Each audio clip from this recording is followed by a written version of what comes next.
না, আপনাকে ফোল্ডারের উপর থেকে লেয়ারে ক্লিক করেন, আপনি গ্রুপ ফোল্ডারের উপরে ক্লিক করে রাখছেন লেয়ার সিলেকশনে। হ্যাঁ, হ্যাঁ, এখন হবে। গ্রুপ বানাইছেন কেন? দুইটা লেয়ারের মধ্যে গ্রুপের প্রয়োজন নাই, বেশি লেয়ার হইলে গ্রুপ দরকার। না না, এটা আমি আগে করছিলাম যে ভুলে ফেলছি। ও আচ্ছা, ওটা কেটে দেন। এখন একটা লেয়ার নিয়ে করেন।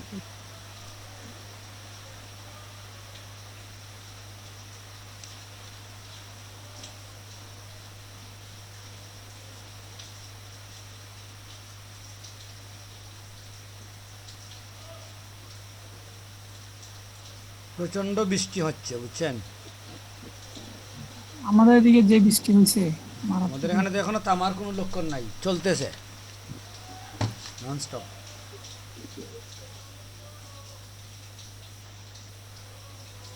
আমি একটা ছবি নিয়ে আসি। মনে হয় এটা না। হ্যাঁ, আপনি একটা ছবির উপরে করেন, তখন আপনি যদি ট্রান্সপারেন্ট এটা ওটা করলে বোঝা যাবে। এই ছবি নিয়ে আসেন, নুরুদ্দিন ভাই কথা বলেন। নুরুদ্দিন ভাই কই গেছে? আছি আছি আছি। আপনি যখন কাজ করেন আমি তখন কিন্তু প্রশ্ন করলে তো এটা মানে আপনার একটা কাজের মধ্যে একটা বিঘ্নতা আমি ওই যে কাজ করার সময় যদি প্রশ্ন করে আমার বিরক্তি বিরক্তি ভাব লাগে। আচ্ছা,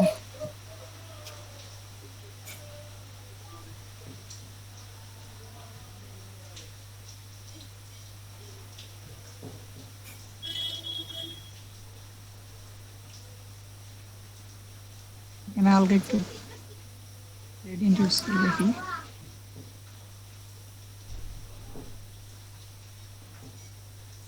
সাদা কালো গ্রেডিয়েন্ট ইউজ করতেছি এই ছবির উপরে, দেখি কি হয়। অপাসিটি একটু কমাই।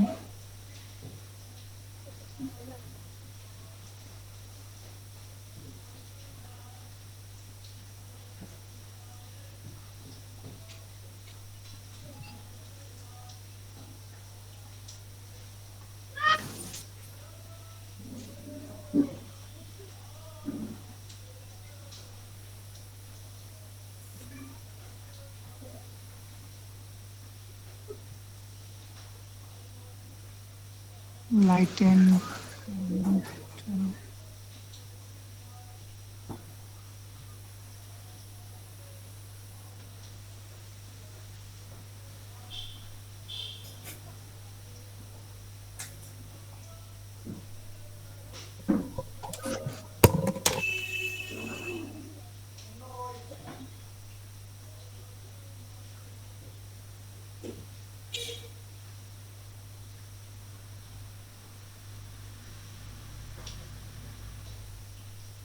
নুরুদ্দিন ভাই বলেন কি করব এই ছবির উপরে, আপনি বলেন আমি কাজ করি। হ্যালো, জি জি আছি আমি আছি। বলতেছি আপনি বলেন আমি কি কাজ বড় ভাই করতে, কাজ আমি করে কাজ করেন। আমি কাজ করতেছি, বলতেছি আপনি বলেন আমি কি কাজ করব। আমি তো প্রশ্ন হলো বলতে প্রথম গ্রেডিয়েন্ট কত প্রকার? গ্রেডিয়েন্ট কত প্রকার? এখানে তো মনে হচ্ছে পাঁচ প্রথমত প্রকার লাগে এরকম। আপনি বলেন। বড় ভাই হ্যালো, হ্যাঁ হ্যাঁ বলেন বলেন।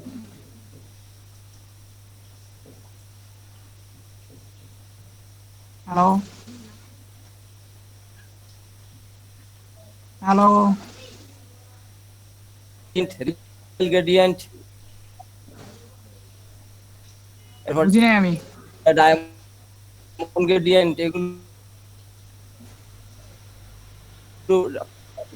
পাঁচ প্রকার। এগুলো তো আমাদের প্রথম বুঝতে হ্যাঁ, দরকার। ওটা তো আমি বলছি এই যে লিনিয়ার গ্রেডিয়েন্ট পাঁচ প্রকার টোটাল, মানে কোনটার এফেক্ট কি এটা দেখার জন্য। মানে প্রথম এসেছে হ্যালো,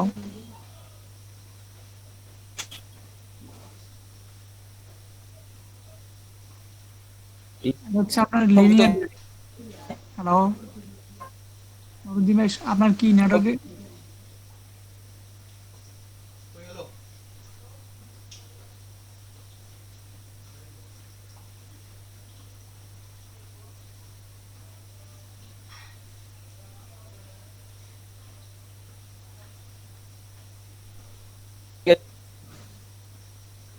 মন এরপরে রিফ্লেক্ট আর একটা কি আছে এই ফার্স্ট প্রকার গ্রেডিয়েন্ট হ্যাঁ ওটা তো জানি। প্রথমে আমি লিনিয়ারটা অ্যাপ্লাই করছিলাম। আমাদের তো প্রথমেই ফার্স্ট এই যে প্রথমে আমি এই ছবির উপরে লিনিয়ার গ্রেডিয়েন্ট অ্যাপ্লাই করছি। ঝামেলা আছে। কি ঝামেলা আছে বুঝলাম।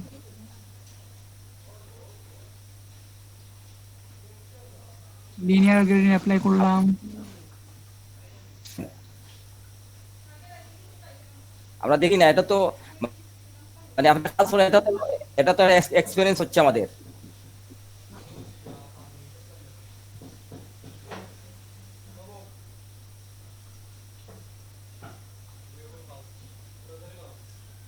আসলে কাজ করা ছাড়া বোঝা যাবে না যে গ্রেডিয়েন্ট কোন জায়গায় কি অ্যাপ্লাই করবো।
হ্যালো নুরুদ্দিন ভাই।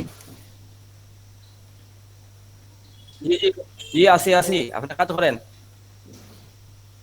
বলতেছি আমি তো গ্রেডিয়েন্ট টুল এত ভালো মতো বুঝি নাই, আমার যতটুকু মনে হচ্ছে। আমার মনে হয় আপনি প্রেজেন্ট করলে ভালো হবে। অসুবিধা নাই, আপনি করেন, আমি আরেকদিন মানে আরেকদিন আমি দেখাবো, আপনি দেখবেন। না বলতেছি আমি আমার। তো দেখছি না, পরে আমি শুরু করবো কি? হ্যাঁ এই আমি জন্য তো আপনি প্রেজেন্ট করেন, এটা বেটার হবে। তাই বুঝছেন, বুঝি নাই। একজন বললে তা আমি করতেছি, কিন্তু ঘটনা হলো গিয়ে আমি তো আহ, আচ্ছা আমি শুরু করতেছি, আমি যতটুকু পারি।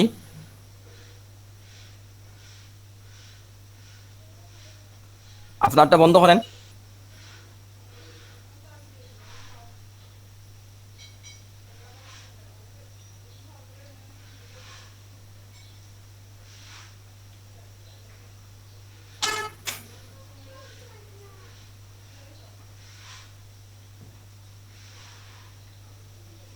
নুরুদ্দিন ভাই, আপনার প্রেজেন্টেশন শেষ নাকি? জি জি জি, স্যার। না ফরল এখন শেষ করছেন? ঠিক আছে।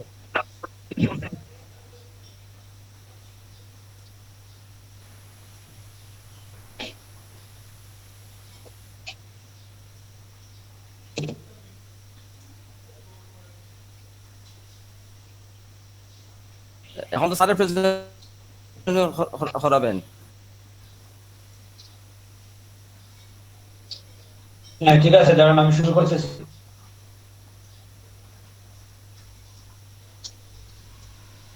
স্যার আপনি স্যার শুরু করবেন? হ্যাঁ শুরু করে দেব।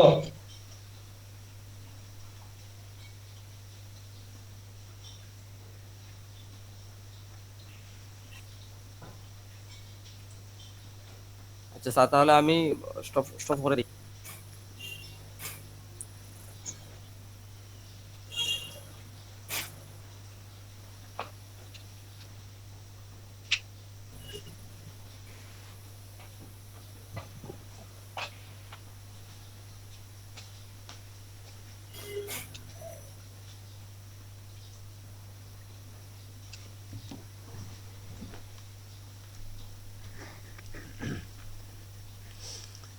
আচ্ছা, গত ক্লাসে আমরা গ্রেডিয়েন্টের যে বিষয়গুলো দেখছি, গ্রেডিয়েন্ট তো কারো সমস্যা নাই না আছে।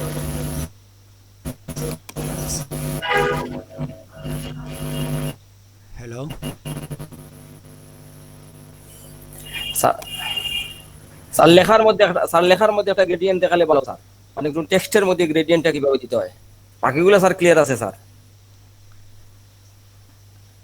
টেক্সটটা তো আমাদের এখনো আসে নাই, আমরা টেক্সটের বিষয়টা নিয়ে কথা বলি নাই। টেক্সট আলাদা একটা বাটন, আলাদা টুলস, ওইটা গ্রেডিয়েন্টের বিষয়টা আমরা তাহলে পরে টেক্সটে। তা হোক স্যার, হ্যাঁ, না গ্রেডিয়েন্ট তো জি আচ্ছা, না গ্রেডিয়েন্ট বেশি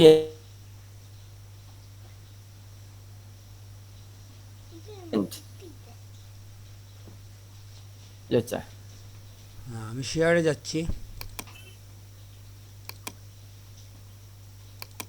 জি আচ্ছা স্যার।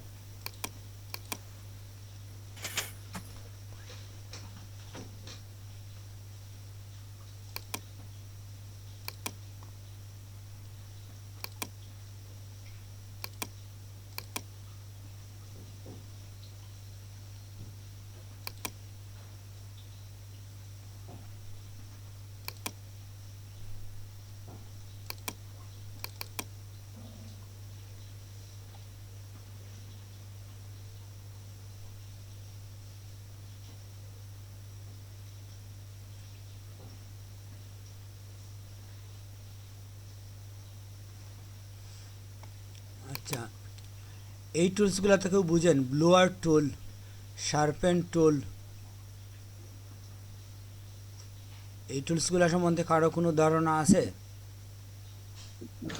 জি স্যার, দেখছিলাম টুলস। হ্যাঁ, এগুলো আসলে খুব ইজি।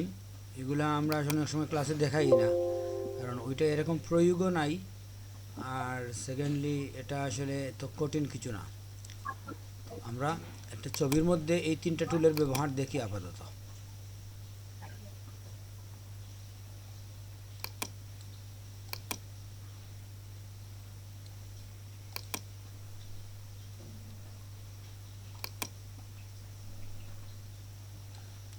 এই এটার মধ্যে দেখি।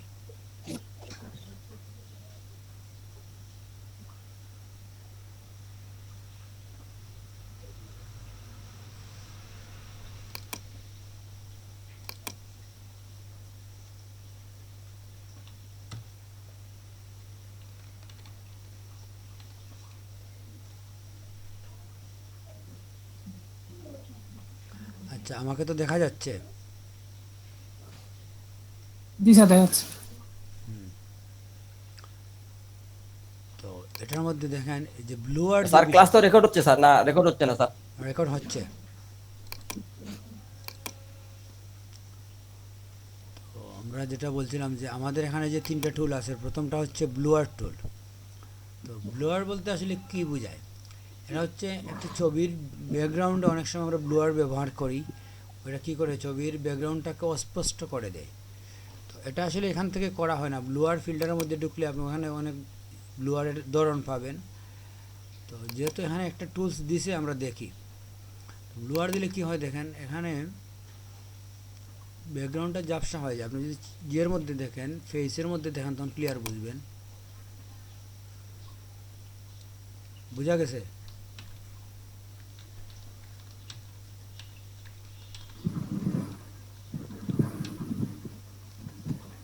না বুঝেন নাই?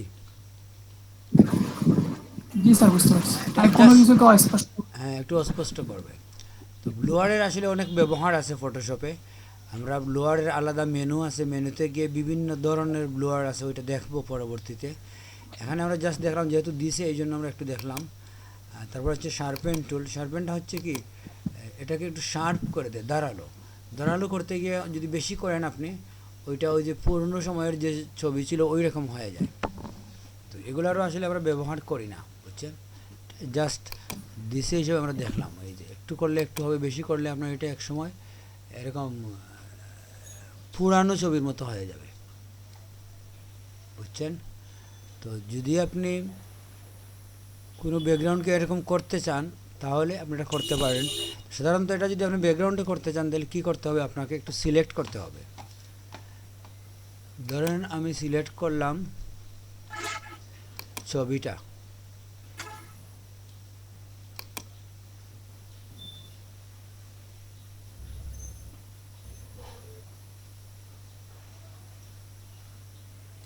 করার পরে আমরা তো মনে হয় সবাই এই জিনিসটা আমরা বুঝি যে ইনভার্স সিলেক্ট, যেটা শিফট কন্ট্রোল আই, এটা দিলে কি হয়, বিপরীত অংশ সিলেক্ট হয়, যা সিলেক্ট করছেন তার বাইরের অংশ, বুঝতে পারছেন। তো এখন যদি আমি এখান থেকে লোয়ারের কাজ করি, দেখেন আপনি ওই অংশটার মধ্যেই তো হবে, ব্যাকগ্রাউন্ডটা আপনার ঝাপসা হয়ে যাবে।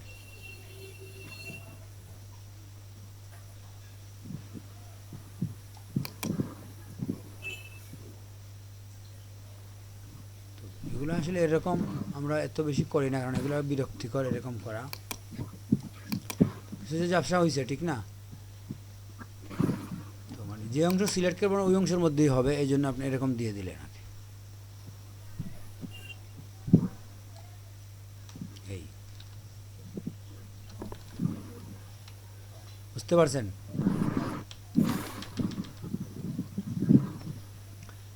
এখানে আরেকটা টুল আছে, জি স্যার। এগুলো আসলে আমরা দেখার প্রয়োজন, আমি মনে করি যে এগুলো আসলে আমরা এখানের থেকে ব্যবহার করি না। এটা হচ্ছে এক ধরনের লিকুইডের মতো মিক্স করে দেয়, বুঝছেন, গ্লু গ্লু করে দেয় এরকম।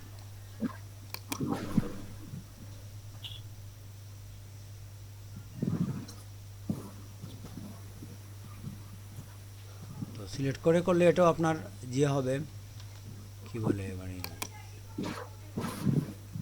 ছবির মধ্যে আসবে না, সহজে আপনি করে ফেলতে পারেন।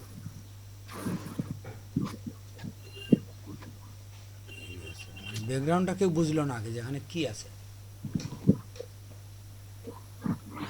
তিনটাই আসলে ব্লুয়ারের মতোই। তো যাই হোক, এটা নিয়ে আমরা আসলে বেশি দেখবো না, মোটামুটি এতটুকুই আমরা দেখলাম।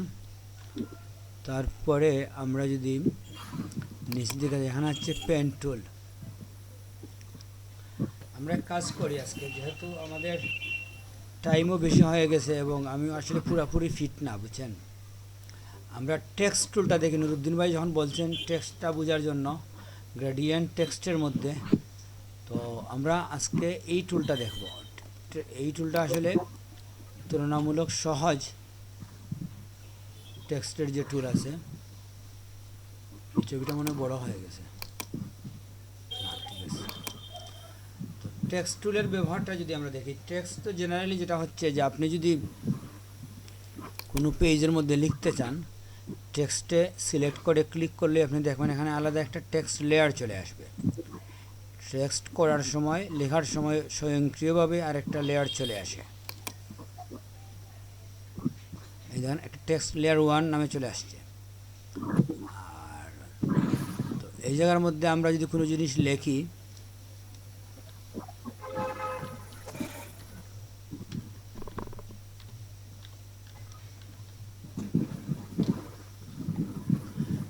লেখার পরে আপনি যদি চান এটাকে ছোটো বড়ো করতে, এখানে আপনার এই রাউন্ড আসবে, এটা থেকে আপনি ইচ্ছে মতো ছোটো বড়ো করতে পারেন।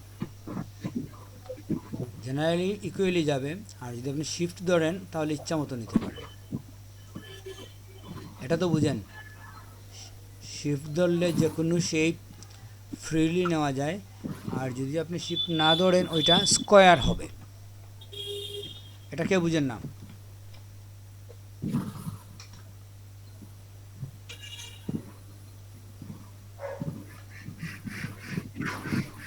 হ্যালো। স্যার মনে হয় সবাই বুঝে। জি বুঝেছি স্যার। হ্যাঁ, এটা বোঝার কথা, এটা আসলে জটিল কিছু না। তো এখানে আমাদের এই উপরে যে অংশগুলো আছে, আমার মনে হয় এই বিষয়গুলো আমরা এর আগে অনেকবার দেখে নিছি। এখানে এই বিষয়গুলো নিয়ে আমাদের এত টেনশনের কিছু নাই, আমরা টেস্ট করলেই বুঝবো। এখানে একটা হচ্ছে অ্যাঙ্গেল, তারপরে হাইট, ওয়াইড, ভার্টিক্যালি বাঁকানো, এই ধরনের কিছু কাজ। এটা হচ্ছে ট্রান্সফর্মের কাজ, ঠিক আছে? ট্রান্সফর্ম বুঝেন তো? জি জি স্যার। তো আমরা ট্রান্সফর্মে একবার গিয়ে দেখাই।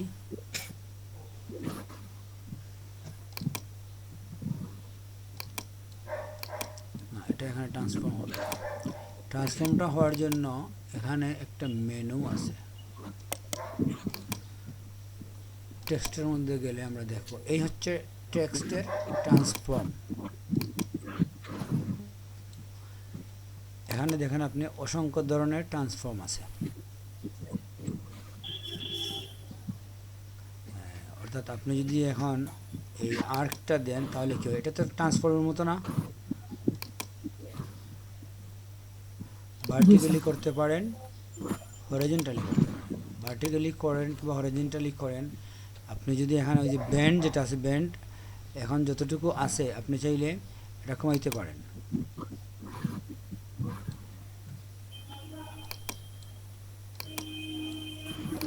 এটা হচ্ছে উল্টা দিকে চলে গেছে। আর হরিজন্টাল ডেস্টিনেশন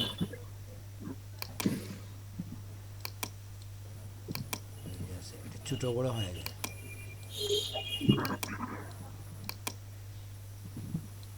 এটা হচ্ছে উপরে নিচে বা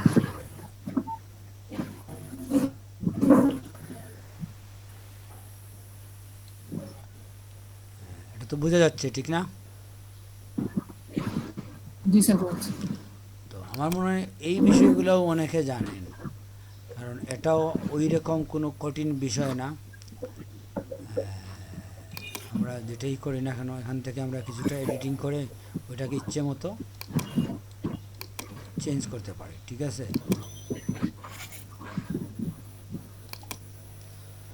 তো এটা হচ্ছে একটা লেখার মধ্যে, এটাকে বলা হয় র্যাপিং, র্যাপড। তো যাই হোক, এটা আমরা বুঝছি। আর লেখার যদি কালার পরিবর্তন করতে চান তাহলে এখানে আছে, এখান থেকে আপনি করতে হবে সিলেক্ট করে এসে, এইভাবে সিলেক্ট করে আপনি এখানে যাবেন, গিয়ে যে কালার দিবেন সরাসরি আপনাকে দেখাবে।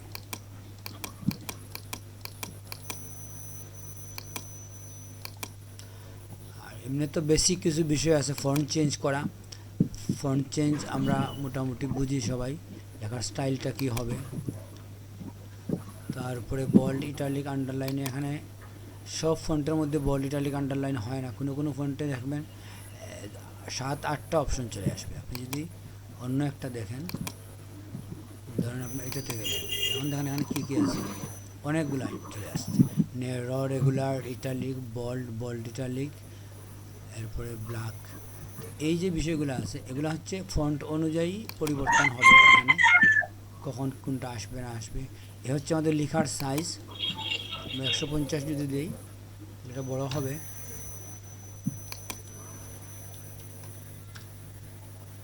আর এটা হচ্ছে শার্প। শার্পে কি হয়, এগুলো সামান্য পরিবর্তন আসে। মানে দেখেন যে শার্প দিলে অনেক বড় করলে আপনি হয়তো বুঝবেন কিছুটা।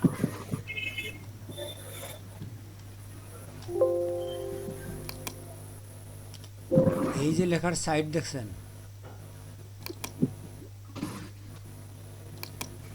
জি স্যার।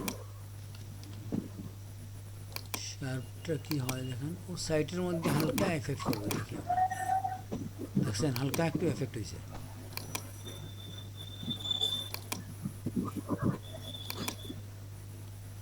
এগুলো খুব লাইট বিষয়গুলো। যেমন দেখেন যখন নান ছিল লেখার সাইডটা আসলে ক্লিয়ার দেখাচ্ছে অস্পষ্টভাবে। ওইটাকে যখন আপনি শার্পে নিয়ে যাবেন ওইটা একটু ফেদারের মতো হবে, এটাই আর কিছু না। এই হচ্ছে, তারপরে তো হচ্ছে অ্যালাইনমেন্ট। অ্যালাইনমেন্ট আমরা কখন বুঝি? অ্যালাইনমেন্ট বুঝি আমরা যদি একের অধিক লেখা থাকে, তখনই আমরা অ্যালাইনমেন্ট বুঝি। ধরেন আপনার লেখাটাকে আপনি একটু ছোটো করে নেন। যদি এখানে আপনি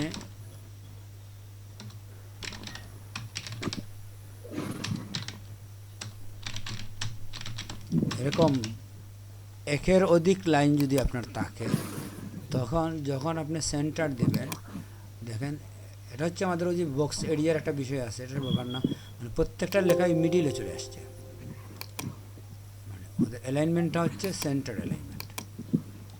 এদিকে যতটুকু গ্যাপ আছে ওইদিকেও ততটুকু গ্যাপ আছে, এটাকেই এখানে সেন্টার অ্যালাইনমেন্ট হিসাবে নিছে।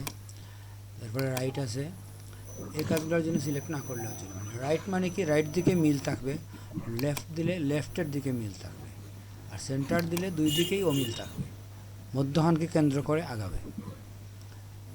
তো আর এখানে এজের মধ্যে ক্লিক করলে আমরা একটা বক্স পাই, পেন।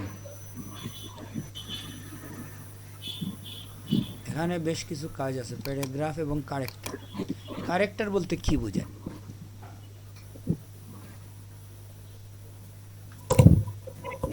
বৈশিষ্ট্য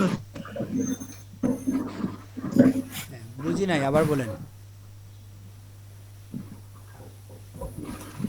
বৈশিষ্ট্য আর কি কমেছে। তো ক্যারেক্টার বলে প্রত্যেকটা অক্ষরকে বুঝি স্যার, যে প্রতিটা অক্ষর একটা ক্যারেক্টার।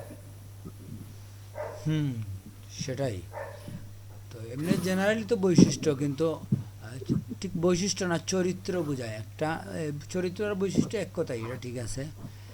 যে একটা বিষয়ের আমরা দেখলাম যে এটার ক্যারেক্টার হচ্ছে এরকমই, যে এটা শুরু থেকে শেষের দিকে যাবে। আর একটা হয়তো আমরা দেখাইলাম যে এই যে একটু আগে আমরা দেখলাম অ্যালাইনমেন্ট, লেফট অ্যালাইনমেন্টের ক্যারেক্টারটা কি হচ্ছে, যে লেফটের দিকে মিল রাখবে লাইনগুলা। আর রাইট অ্যালাইনমেন্টের ক্যারেক্টার কি, রাইটের দিকে মিল করবে। তাহলে এখানে কিন্তু ক্যারেক্টার শব্দ আমরা ব্যবহার করতে পারি, কিন্তু এখানে আসলে ক্যারেক্টার বলতে কম্পিউটারে সাধারণত আমরা যেটা বুঝি যে একটা সিম্বলটা কি হতে পারে, এ হতে পারে, 1 হতে পারে, এখানে ব্যাগেট কিংবা স্টার, প্লাস চিহ্ন, সেমিকলন, মানে অক্ষর না, শুধু যে কোনো একটা সিম্বলকেই একটা ক্যারেক্টার বলা হয়, বুঝছেন? ধরেন আপনাকে জিজ্ঞেস করা হলো যে আপনার পেজের মধ্যে কিছু ক্যারেক্টার আছে, তো ক্যারেক্টারকে একটু ক্যাটাগরি করেন, তো কোন ধরনের ক্যারেক্টার আপনি, কোন ধরনের ক্যারেক্টার আপনার পেজে আছে? তো আপনি বললেন যে আমার এখানে আছে নিউমেরিক ক্যারেক্টার। নিউমেরিক ক্যারেক্টার মানে কি, এখানে হচ্ছে গাণিতিক চিহ্নগুলো আছে, ঠিক না? তো যদি আপনি বলেন যে আমার এখানে আছে অ্যালফাবেটিক ক্যারেক্টার, তার মানে হচ্ছে আপনার এখানে এই অক্ষরগুলো আছে। যদি আপনি বলেন ম্যাথমেটিক্যাল ক্যারেক্টার কিংবা অপারেটর কিংবা সিম্বলিক ক্যারেক্টার মানে কি, বিভিন্ন ধরনের সিম্বল, যেমন আপনি এট, হ্যাশ, ডলার চিহ্ন, এন্ড চিহ্ন, এগুলো তো আসলে নাম্বারও না আবার অক্ষরও না, এগুলোকে বলা হয় সিম্বলিক ক্যারেক্টার। তো এভাবে বিভিন্ন ধরনের ক্যারেক্টার আছে। তো আমরা কম্পিউটারে ক্যারেক্টার বলতে এই চিহ্নগুলাকেই বুঝি, সেটা 1 2 3 হতে পারে কিংবা ABCD হতে পারে। এটাকে যৌথভাবে বলা হয়। আপনি যদি বলেন ধরেন লেটার স্পেসিং বলতে কি বুঝি আমরা, দুইটা অক্ষরের মধ্যে গ্যাপ তৈরি করা, ঠিক না? এক্সাম্পল দেখেন, আপনি এখানে লিখলেন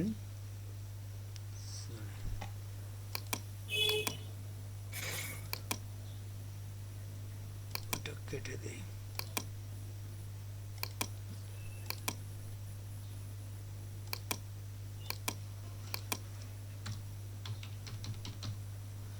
আপনি যদি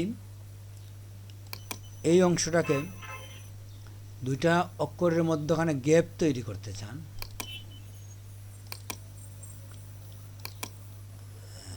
আমরা দেখছি তো এখানে গ্যাপ তৈরি হয়েছে, ঠিক না? 75 গ্যাপ, আমি 200 দিলাম, তাহলে প্রত্যেকটা নাম্বারের পরে গ্যাপ বেশি হয়েছে। তো এটাকে আপনি যদি বলেন নাম্বার স্পেসিং, কিংবা ধরেন আমি এই LDP সিলেটকে গ্যাপ বাড়াবো, এখানে গিয়ে আমি দিলাম 200, তো এটাকে যদি আপনি বলেন যে লেটার স্পেসিং, তাহলে হবে না।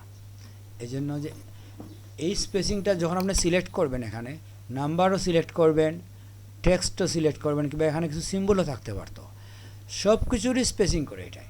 যে কোনো ধরনের ক্যারেক্টার আপনি লিখেন না কেন স্পেসিং করবে, যে জন্য আমরা একসাথে বলি যেটা হচ্ছে ক্যারেক্টার স্পেসিং। যদি আমি বলতাম লেটার স্পেসিং তাহলে বোঝা যেত যে এখানে নাম্বার থাকলে ওইটা স্পেসিং হবে না, কিংবা আমি যদি বলি লেটার অ্যান্ড নাম্বার স্পেসিং তাহলে সিম্বল স্পেসিং হবে না, এটা ধরে নেওয়া হবে। তো যৌথভাবে বলার জন্য আমরা যেভাবে মানুষ বলি আমরা, কিন্তু আবার আলাদা করে বলতে পারি যে পুরুষ মহিলা। তো একসাথে সবাইকে বলার জন্য আমরা মানুষ বলি, সেম একসাথে সব সিম্বলকে আমরা বলি ক্যারেক্টার। তারপরে আবার যদি কেউ প্রশ্ন করে যে কোন ধরনের ক্যারেক্টার, তখন আপনি বলতে হবে সিম্বল ক্যারেক্টার নাকি লেটার ক্যারেক্টার নাকি নাম্বার ক্যারেক্টার, এটা আলাদা করে বলবেন। তো এটা হচ্ছে একটা বেসিক নলেজ, এই বিষয়টা আপনার কাছে স্পষ্ট হতে হবে, কারণ বিভিন্ন টেক্সট এডিটিংয়ের প্রয়োজন হবে আপনার। এগুলো অবশ্য আমরা ইলাস্ট্রেটরে ভালোভাবে দেখবো, কারণ ইলাস্ট্রেটরের কাজই হচ্ছে টেক্সট এডিটিং করা, ওইখানে কোনো পিকচারের কাজ নাই, ফাংশন নাই।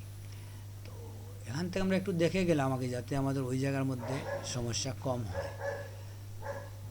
তো আমার মনে হয় এই বক্সটা অনেকেরই জানা আছে, কারো যদি জানা না থাকে নিজে নিজে দেখবেন এখানে কি আছে, এটা নিজে নিজে দেখেই সলভ করা উচিত। বুঝতে পারছেন? জি স্যার। কারণ এই পেনের মধ্যে জটিল কিছু নাই, এবং যাদের মাইক্রোসফট ওয়ার্ডের নলেজ আছে তাদের পক্ষে এখানে অনেক জিনিস দেখবে যেটা নতুন না। আন্ডারলাইন, ইটালিক, এগুলো তো মোস্ট কমন বিষয়, ঠিক না? জি স্যার, ওরা দেখছি সব কিছু। হ্যাঁ, তো এগুলো আপনারা পারবেন, এটা আমাদের প্রয়োজন না এটা নিয়ে কথা বলার। তো এখন আমরা আসলে যেটাতে যাব, টেক্সটের মধ্যে আরেকটা বিষয় আছে, সেটা হচ্ছে এই মাস্ক টুল। এগুলোকে বলা হয় মূলত টাইপ টুল। টাইপ টুল চারভাবে আছে, একটা হচ্ছে হরিজন্টাল টাইপ টুল, এটা হচ্ছে ভার্টিক্যাল টাইপ টুল। এই ভার্টিক্যাল হরিজন্টাল আবার আছে, কিন্তু এই দুইটার সাথে মার্কস শব্দটা অ্যাড হয়েছে, বুঝছেন? মার্কস টাইপ টুল। তো মার্কস বিষয়টা আমরা অনেকবার দেখছি যে মার্কস বলতে আমরা কি বুঝি, এবং এটা আসলে ব্যাপক প্রয়োগ, মার্কসের বিভিন্নভাবে প্রয়োগ হয়। আমরা আরও মার্কসের প্রয়োগ দেখব। মার্কস বিষয়টা এত সহজ না, কিংবা আপনি খুব অল্প সময়ের মধ্যে আয়ত্তে নিয়ে আসতে পারবেন না, কারণ এটা অনেক ভ্যারাইটি আছে মাস্কের মধ্যে। বারবার আপনি দেখবেন, ওইখানে যান, লেয়ারের মধ্যে যান, মাস্কের অনেক কথাবার্তা আছে। ক্লিপিং মাস্ক আরও আছে, কোথায় দেখেন মাস্কের ব্যবহার। তো যাই হোক, তো যেটা হচ্ছে যে আমাদের মার্কস বিষয়টা আমরা আস্তে আস্তে ক্লিয়ার হব। এখন আমরা যেটা দেখব যে আমরা যদি এই লেয়ারটাকে আমরা কেটে দেই, এটা আমাদের দরকার নাই আপাতত। আমরা কোনো পিকচারের উপরে যদি যাই, এই পিকচারের মধ্যে আমরা ধরেন আপনি লিখবেন, আচ্ছা ভার্টিক্যাল এবং হরাইজন্টালের মধ্যে তো পার্থক্য বুঝেন, এটা দিলে লেখাগুলো খাড়া আসবে, উপর থেকে নিচ দিকে আসবে।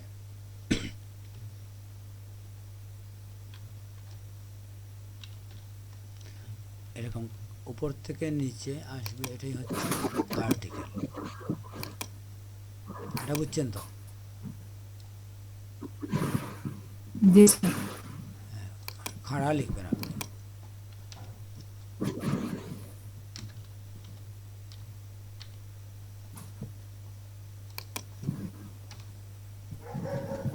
এভাবে খাড়া লিখতে হলে আপনি ভার্টিক্যাল টাইপ টুল চয়েস করতে হবে। পাশাপাশি লিখলে হরাইজন্টাল। সাধারণত আমরা পাশাপাশি বেশি লিখি, ঠিক না? তো এখানে মাস্ক টুলের মধ্যেও ভার্টিক্যাল হরিজন্টাল দুইটাই আছে। তো মাস্ক টুলের কাজ কি? মাস্ক টুল যেটা হয় যে আপনি যখন কোনো পিকচারের উপরে লিখতে যাবেন, হরিজন্টাল দিয়ে দেখি, সাইজ আমরা কি করব, সাইজ একটু বড় দিই, 200। যখনই আপনি মাস্ক টুলে ক্লিক করবেন তখন হয় কি, আপনার পুরা পেজটা লাল হয়ে যাবে, একটা কালার হয়ে যাবে, যা লিখবেন ওইটাই শুধু দেখাবে। আর ওই যে বাম দিকে লেখা চলে যাচ্ছে, ঠিক না? এটা কেন হয়? যদি আপনি এখানে এটা রাখেন তাহলে এটা হবে না। সাধারণত মাস্ক টুল দিয়ে আমরা কোনো কিছু লিখি হেডলাইন কিংবা ওই 2-3টা লেটারের মধ্যে মাস্ক টুলের ব্যবহার করি। 2 লাইন 3 লাইনের মধ্যে মাস্কের ব্যবহার করলে ওটা আপনি বুঝবেনই না কী হইল।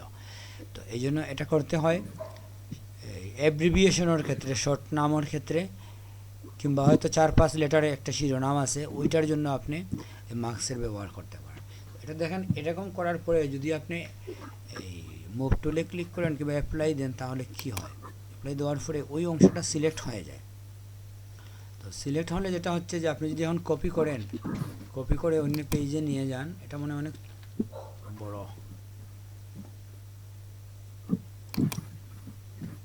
কপি তো হওয়ার কথা, কপি পেস্ট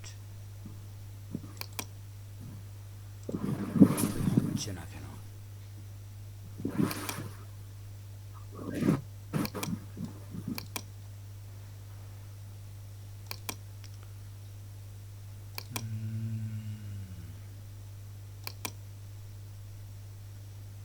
আমরা পিকচারের লেয়ারে ছিলাম না, বুঝছেন, লেয়ার বলছিল। এটা হয়েছে কি, ওই লেখা থেকে কেটে নিয়ে আসছে, এটা তো বোঝা যায়, ঠিক না? কে বুঝেন নাই? জি স্যার, ওটা ব্যাকগ্রাউন্ড নিয়ে আসছি। সেটাই তো। এরকম আমরা এর আগেও দেখছি, ব্রাশের মধ্যে আমরা ব্রাশ যেখানে টানবো ওই জায়গার মধ্যেও এরকম পিকচার চলে আসে, এরকম আমরা দেখছি, ঠিক না? কালো এবং সাদা দিয়ে মুছার ব্যাপারটা দেখছি, এরকম এই পদ্ধতিগুলো অনেক দেখছি আমরা। তবে এভাবে একজ্যাক্ট লেখার শেপটা আমরা পাই নাই। এখানে হয় কি, একজ্যাক্ট শেপটা আপনি পাবেন। একটা লেটারের যে শেপ, এটা আপনি নিজে ড্রয়িং করতে গেলে তো অনেক সময়ের বিষয়।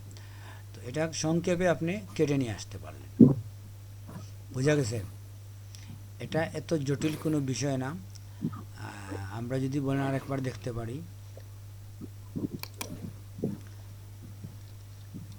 আমরা যে পিকচার থেকে নেব ওই পিকচারের মধ্যে লেয়ারের থেকে আমি যদি এখানে লিখি কিছু, অনেক ছোট, তো এটা আমরা একটু বড় করে দিই, বড় করে এটা লেফটে রাখবো, রেখে আমরা হয়তো দিলাম 250 দিয়ে আমরা এখানে লিখলাম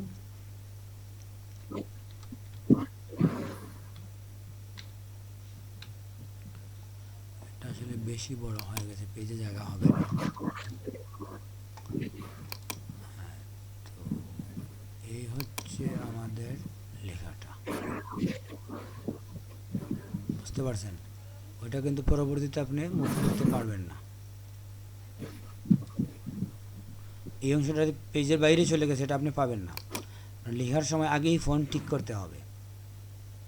যখনই মার্কসে চলে যাবেন, ওইটা ফিক্সড হয়ে যাবে, যেখানে আছে ওইখানে।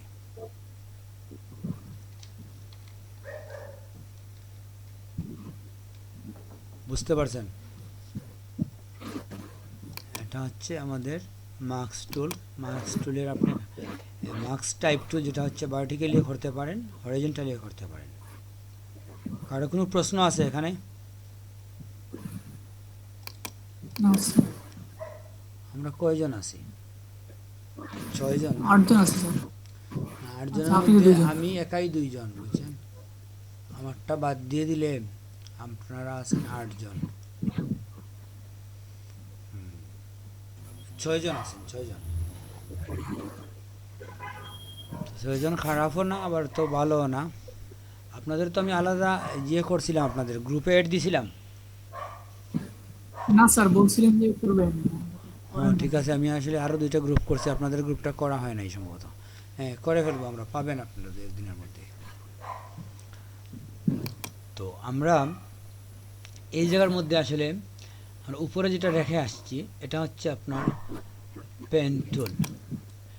পেন টুলটা আমরা আজকে ধরতে চাচ্ছি না। পেন টুলে হয় কি, ঘন্টাখানেক সময় নিয়ে যাবে পেন টুল। পেন টুলের মধ্যে বেশ কিছু কাজ আছে। পেন টুলে কাজ করার সময় জুম ব্যবহার শিখতে হয়, জুমের প্রয়োগটা। আমরা কিন্তু জুমের প্রয়োগ নিয়ে একটু কথা বলি। আপনারা অনেকেই আমি দেখছি যে জুমের প্রয়োগ বুঝেন না, যে জুম কীভাবে প্রয়োগ করতে হয়।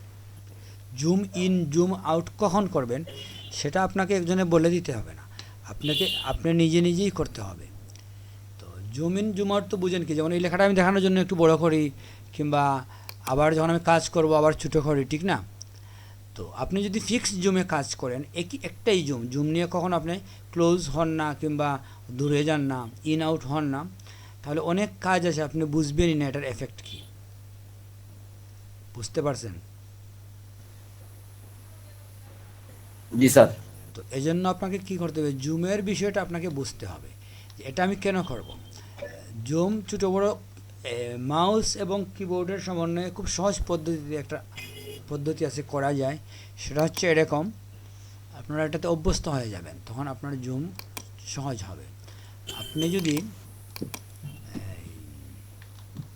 অল্টারে ধরেন, অল্টারে ধরে আপনি যদি আপনার মাউসের যে স্ক্রল বাটন আছে, হুইল আছে, চাকা যেটা আছে, রাইট লেফট এর মধ্যখানে একটা চাকা থাকে তো আমাদের মাউসে, ঠিক না?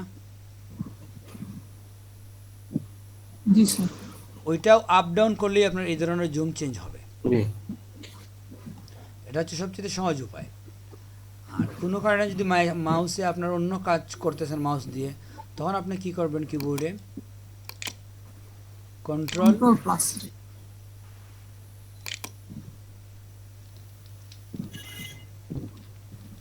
কন্ট্রোল প্লাস করলে বড় হয়। হ্যাঁ, কন্ট্রোল দিয়ে করতে হয়। কন্ট্রোল দিয়ে পেজে আসলে একটা ক্লিক করতে হবে, ধরে রাখতে হবে। এটা একটু জটিলতা, এখানে ধরে রেখে আবার এখানে আপনি ক্লিক করতে হচ্ছে। আর ওইটা হয় কি যে আপনি অল্টারে ধরলেন, আপনার ক্লিক নেই, চাকা দিয়ে আপনি উপরে নিচে গেলেন মুভ করে, ওটা তুলনামূলক সহজ। তো এটা আমাদের যখনই অনেক কাজের ক্ষেত্রে এটা হয়, তো এটা আসলে অভ্যাসের বিষয়। আপনি শুরুতে যদি অভ্যাস না করেন একটু সচেতনভাবে, এই ছোটো জুমের মধ্যেই বড় জুমের কাজ করেন আর বড় জুমের মধ্যে ছোটো জুমের কাজ করেন, তাহলে আপনার কাজে নিখুঁত ভাব আসবে না কিংবা সময় বেশি লাগবে, বুঝছেন? যে জন্য জুমের প্রয়োগটা আপনারা হাতে নিয়ে আসতে হবে। প্র্যাকটিস করার সময় জুমের প্রয়োগ আপনারা সচেতনভাবে করতে হবে। তো আমরা পাতেও দেখবো জুমের ব্যাপক ব্যবহার আছে। পাতের মধ্যে আপনারা একটু পরিচিতি নিচ্ছি আর কি, আগামী ক্লাসে আমরা পাত নিয়ে কথা বলবো। Pen tool, free form pen tool, আর হচ্ছে কার্ভ, ঘুরানো যেটা আর কি। এরপর হচ্ছে পয়েন্ট অ্যাড করা, আরটা হচ্ছে পয়েন্ট ডিলিট করা, আর একেবারে শেষে যেটা হচ্ছে কনভার্ট পয়েন্ট কনভার্ট করা। তো আমার যেটা মনে হয় সবাই কম বেশি এই বিষয়গুলো জানেন। তো আমরা হ্যাঁ, তো আমরা কি করব, একটু অ্যাডভান্স লেভেলের কিছু বিষয় দেখব এটার মধ্যে। আমরা যেটা জানি সেটা না, কিন্তু আমরা জানি যে প্রত্যেকটার মধ্যেই এই ধরনের টুলের মধ্যে অ্যাডভান্স লেভেলের কিছু কাজ আছে, ঠিক না? এই যে পাথ আছে, সিলেকশন আছে, মাস্ক আছে, শেপ আছে, এখানে কিছু বিষয় আছে। কিংবা আপনি যদি ওইখানে যান, পাথের কিন্তু আলাদা একটা প্লেট আছে, পেন আছে, আপনারা কি জানেন সেটা? এখানে ওয়ার্ক পাথ 1 পাথ 2 লেয়ারের মতো আমরা যেভাবে এই লেয়ার নিতে পারি, যেভাবে 3Dর মধ্যে আমরা দেখছি আছে, একইভাবে পাথের মধ্যেও পাথের আলাদা আলাদা লেয়ার আছে। আমরা যে নির্দিষ্ট একটা লেয়ারের মধ্যেই পাথ করব এরকম কিছু না, বুঝতে পারছেন? ওটা মানে মেনটেনের সুবিধার জন্য, কারণ পাথের ব্যাপক ব্যবহার হয় ফটোশপে, এখন একটু কমে আসতেছে, কারণ আগে আমাদের পাথের ব্যবহার ব্যাপক ছিল। তো এখন হয়েছে কি, ওই যে কুইক সিলেকশন টুল এরকম আরও কিছু সহজ পদ্ধতি চলে আসছে, যে জন্য আমরা পাথের মধ্যে ওই রকম এখন ব্যবহার করি না। এখন পাথ ব্যবহার করে কারা, যারা অনেক আগে ফটোশপ শিখছে 10 বছর আগে, তারা এখন ওই পাথটাকে কমফোর্টেবল মনে করে। কারণ একটা কাজ আপনি অনেক হাজারবার যদি করে ফেলেন, ওইটা কঠিন হলেও আপনার কাছে আর কঠিন না, ঠিক না? তো আসলে আমাদের পাথের প্রয়োগ এখন একটু কমই হয়, কিন্তু কিছু কিছু ক্ষেত্রে পাথের বিকল্প নাই। পাথ শুধুমাত্র আমরা কেটে নেওয়ার জন্য না, পাথ দিয়ে আমরা বিভিন্ন শেপ ড্রয়িং করি, বিভিন্ন ধরনের আকৃতি আমরা তৈরি করতে পারি পাথ দিয়ে। এটা আমরা 3Dর মধ্যে দেখছি, ঠিক না? 3D করার সময় আমরা একটু দেখছি। তো অনেকে মনে করে পাত হচ্ছে শুধু ছবিকে কেটে আনার জন্য, আসলে পাত ছবিকে শুধু কাটার জন্য না, যে কোনো একটা শেপ ড্রয়িং করার জন্য পাতের ব্যবহার হয়। এবং সাধারণত ইলাস্ট্রেটরে এই পাতের ব্যবহার আমরা বেশি করি, এবং ওইখানে কমফোর্টেবল পাতের ব্যবহার। ফটোশপে পাতের ব্যবহারটা এত মানে আরামদায়ক না। একই কাজ যদি থাকে আমার পাতের, যেটা ফটোশপ দিয়েও করা যাবে, ইলাস্ট্রেট দিয়েও করা যাবে, তখন আমরা সাধারণত ফটোশপ দিয়ে করি না, ইলাস্ট্রেটরে চলে যাই। কারণ ওইখানের পেজটা ভেক্টর পেজ, এগুলাতে কাজ করা আসলে খুবই কমফোর্টেবল, রিল্যাক্স, বুঝছেন? তো তাইলে আমাদের আগামী ক্লাসে আমরা দুইটা শেপ দেখবো, বুঝছেন? এই হচ্ছে শেপের কিছু কাজ, আর এটা হচ্ছে আমরা এটাও শেপ ধরে নিচ্ছি। এই দুইটা শেপ দেখলেই আমাদের টুলসের ব্যবহার শেষ, বুঝছেন? হ্যালো, এটা আপনারা নিজে নিজে দেখবেন, এটা আসলে দেখার কিছু না, জি এই জন্য এখানে আমি যাচ্ছি না। এটা কিংবা এটার ব্যবহার একেবারেই নাই। তো তাহলে আমাদের এখানে ব্যবহার হচ্ছে শেপ আর পাত।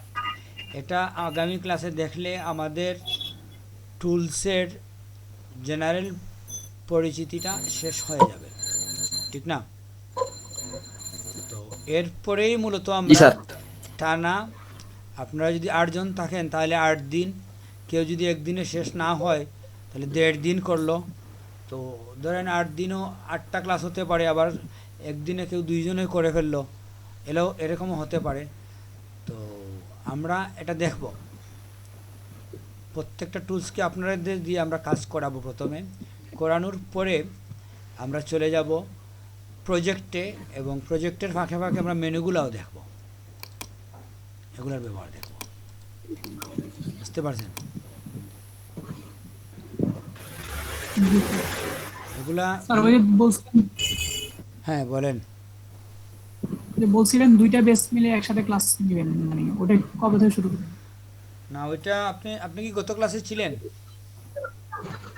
হ্যাঁ ছিলাম তো, শেষের দিকে ছিলাম না, ক্লাস ছিল। যাই হোক, ওটা আমরা মনে হয় আচ্ছা ঠিক আছে, সম্ভবত বলি নাই, ওটা আমাদের হবে না। আমরা যে টিচাররা চায় নাই ওরা এটা মেনে নিয়েছে, বুঝছেন? তো অনেকে হয়তো ক্লাস করায় ওই রকম প্রতিদিন 4টা ক্লাস। তো কিছু টিচার আছে, ইনক্লুড আমরা এরকম আর যাচ্ছি না, আমরা যেভাবে শিডিউল ছিল ওইভাবেই থাকবে আমাদের, বুঝছেন? তবে একটা পরিবর্তন আসছে, যেটা হচ্ছে যে আপনাদের লিঙ্কটা চেঞ্জ হয়ে যাবে। অলরেডি লিঙ্ক চেঞ্জ হয়ে গেছে, আমি ইচ্ছে করে আজকে শরীর ভালো না, এই জন্য পুরনো লিঙ্কের মধ্যেই ছিলাম। আমাদের নতুন লিঙ্ক আমরা তৈরি হয়ে গেছে। সেটা হচ্ছে এরকম যে আমাদের এখন যে লিঙ্কে ক্লাস হবে ওই লিঙ্কটা হবে সব ব্যাচের জন্য সমান, বুঝছেন? তো সব ব্যাচের জন্য সমান মানে কি হচ্ছে, প্রতিদিন 9টা থেকে 1টা পর্যন্ত এই লিঙ্কে আপনি ঢুকলে কোনো না কোনো ক্লাস পাবেন।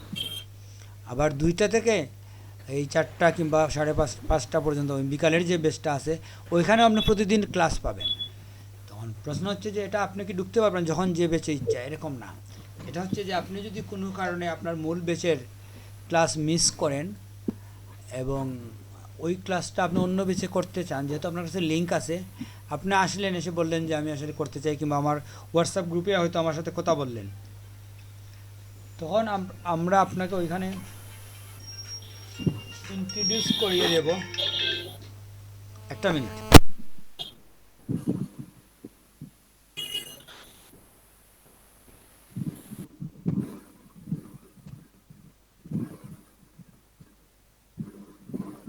নুরুদ্দিন ভাই,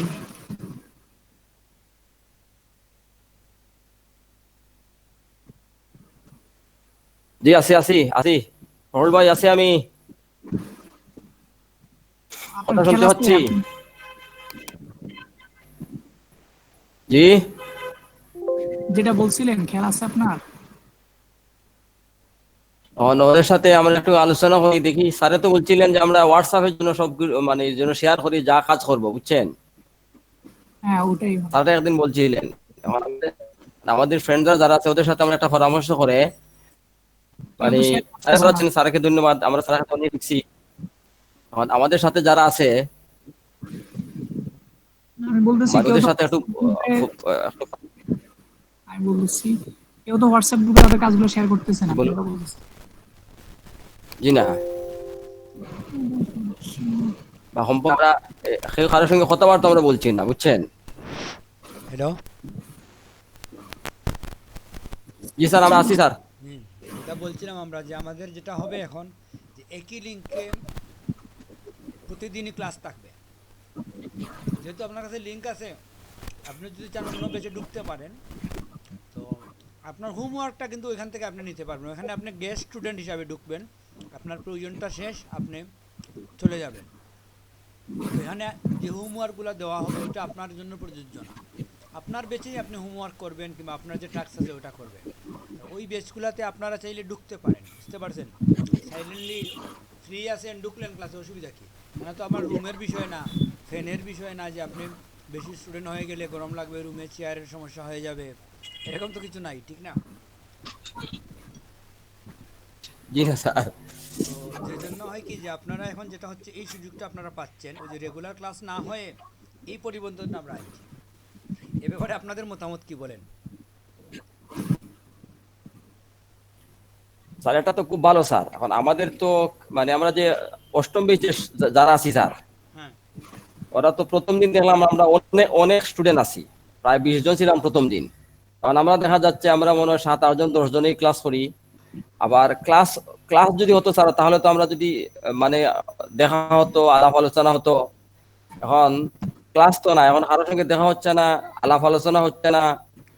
মানে আমরা কিভাবে স্যার সেরা ডিজাইনার হতে পারি স্যার, এই টেনশনে আছি স্যার।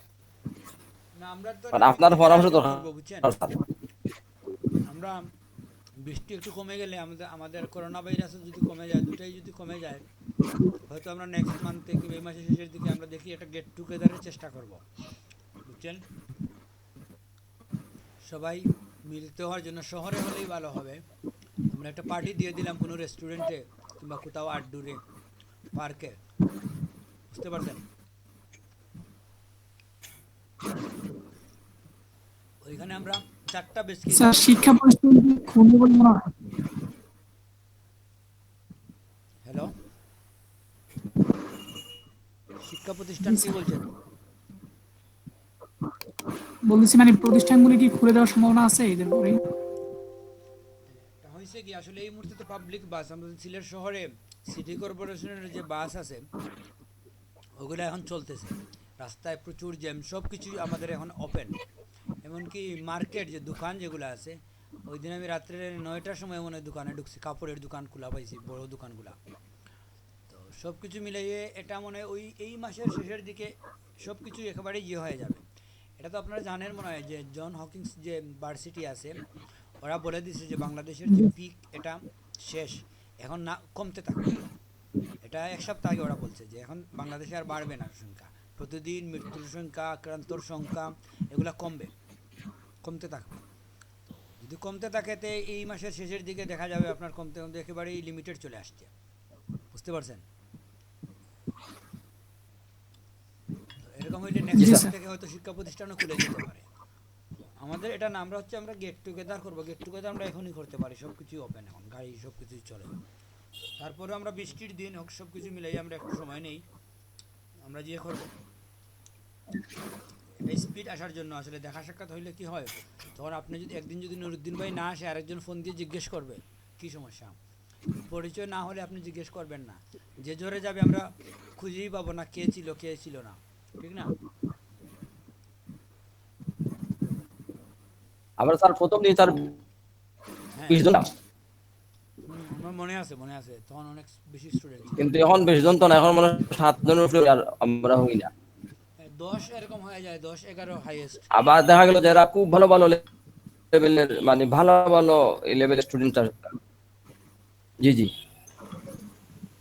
আর এখানে স্যার ভর্তি হয়েছি স্যার অনেক আশা নিয়ে স্যার, যেন গ্রাফিক দিয়ে কিছু করতে পারি। সেটা ঠিক আছে, আপনার লেগে থাকলে এটা হবে। আমি তো ক্লাসে বলে দিছি যে আপনি যদি এই জন্য লেগে থাকেন, স্যার যত পরিশ্রম করতে স্যার করবো, এটা রাজি আছি স্যার। সেটাই, যদি আপনি লেগে থাকেন আমি আপনাকে লিখিত দিতে পারি, আপনি পারবেন ইনকাম করতে। আর যদি আপনি মধ্যখান থেকে জোরে যান, আপনার যতই মেধা আমি থাকুক, লেগে থাকবো স্যার মৃত্যুর পূর্ব পর্যন্ত। জ্বর আর জ্বর আর অভ্যাস এখন স্যার অস্তল্প নাই এখন কলিমাত তৈব করে স্যার খারাপনের খাফরুন নিয়ে মাঠে নামছি যে হয়তো থাকছিল নতুবা মৃত্যু হ্যাঁ, এরকম এত শক্তিশালী ইয়ে করা ঠিক না, কাপড়ের কাপড় নিয়ে নামার প্রয়োজন নাই।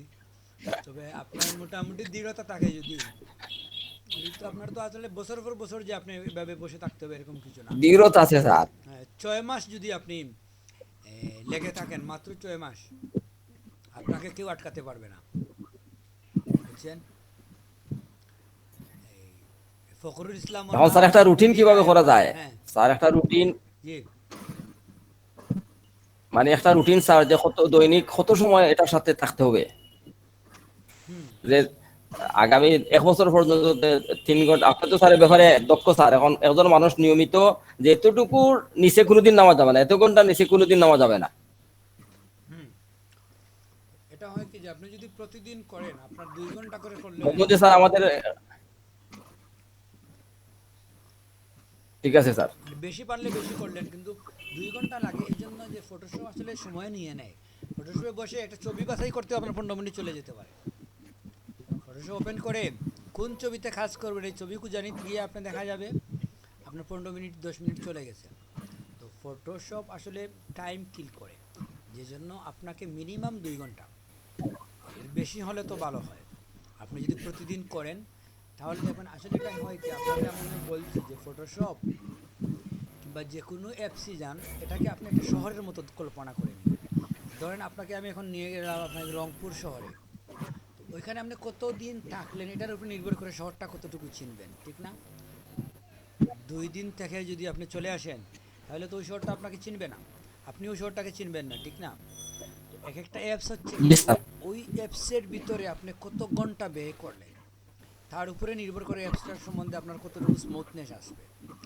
আপনার যদি খুব ভালো মেধা থাকে কিন্তু আপনি ওই টাইম না দেন, তাহলে কাজ করতে গিয়ে কিন্তু আপনি বাটন খুঁজে পাবেন না, কোথায় কোনটা দিবেন না, একটা মানে হেজিটেশনের মধ্যে চলে আসবেন, কিংবা ভুল টুলস প্রয়োগ করবেন, যেটা দিয়ে করলে সহজে ওইটা না করে আরেকটা দিয়ে করবেন।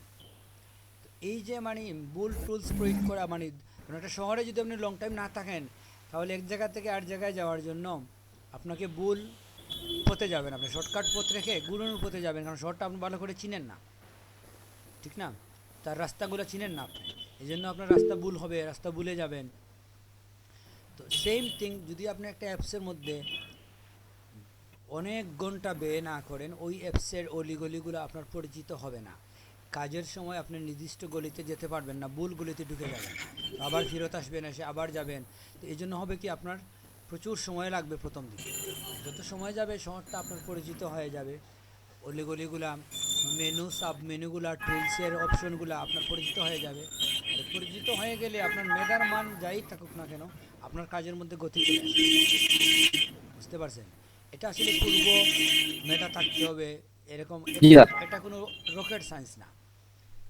বিশেষ করে ফটোশপে আপনি যদি ওয়েব ডিজাইনে যান তখন হয়তো আপনার ম্যাথমেটিক্যাল টার্মটা তো আপনার ধারণা না থাকলে একটু সমস্যায় পড়বেন, বেশি সময় লাগবে এটা কাটিয়ে উঠতে। কিন্তু যদি আপনি গ্রাফিক্স ডিজাইনে থাকেন, এটার জন্য আপনার আসলে ওই ধরনের কোনো একাডেমিক নলেজ, আপনার ইংলিশে দক্ষ কিংবা খুব মেধাবী ছিলেন আপনি স্কুল লাইফে হতে হবে এরকম কিছু না, কিংবা আপনি মাস্টার ডিগ্রি কমপ্লিট করতে হবে এরকম কিছু না। গ্রাফিক্স ডিজাইনটা মোটামুটি একটা স্ট্যান্ডার্ড, মেনুগুলো যাতে আপনি পড়তে পারেন, ওয়ার্ডগুলো যাতে আপনি পড়তে পারেন, এরকম একটা ইংলিশ নলেজ থাকলেই হয়ে যায়। এখানে আপনি কাজ করবেন, এটা বাটনের পরিচয়টা মেইন। পরিচয় আপনি দেখতে দেখতে হবে, পরিচয় আপনি তো লেখাপড়া করে শিখবেন না, বুঝতে পারছেন? আমরা আজকে